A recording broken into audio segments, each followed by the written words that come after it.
Well, I was born in the big city of Toronto, moved out of there when I was about 3 or 4 to just outside of Sudbury. And I grew up there and stayed there, worked for what everybody seems to be raised in Sudbury for, worked for Mother Inco for about 10 months and figured, no, there's got to be a better way to live than this. And I was a mechanic for a while, drove truck. And in 1970, Inco went on strike one too many times and all the jobs disappeared, and I said, enough of this, and I went back to Toronto. And there I worked as a customs broker for a couple of years until my legs went. And during that time I also got married. But the legs went, they wouldn't let me work. So I said, I've got to do something. Watching soap operas is just not my thing. So I said, can I go back to school? And they said, yeah, sure, why not? The only pressure there is what you make for yourself. So I went back and took architectural technology, figuring if my legs went, I would never have to worry about it. You don't need your legs to do that job.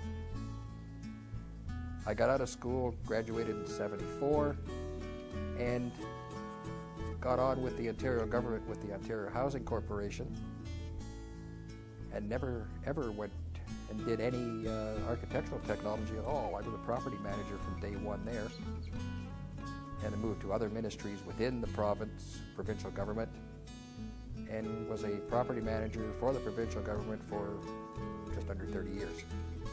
15 years with housing. That was in public housing in Toronto. I'm sure everybody's heard somehow of the Jane Finch corridor. And that's where I cut teeth with the government. And I missed that job. I missed being shot at, attacked and that, but it was never a dull day. When I got out of that and came with government services in the north, what have I done? This is boring. I retired in 2001, still in Kempville, just out south of Ottawa,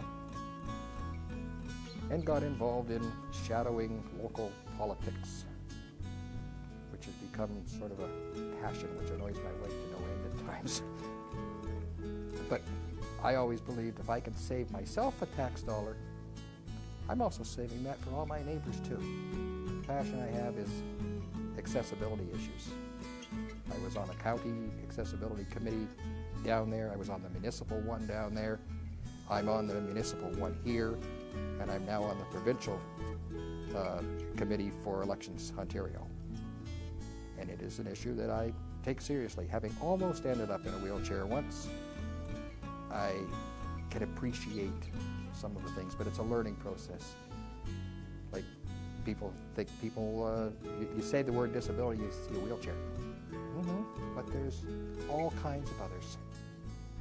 There's varying degrees of hearing loss, varying degrees of sight impairment, varying degrees of perceptual. And you learn as you go along, and you start to appreciate what the other person has to go through. And then I try to push other people to wake up, because there but for the grace of God go I tomorrow.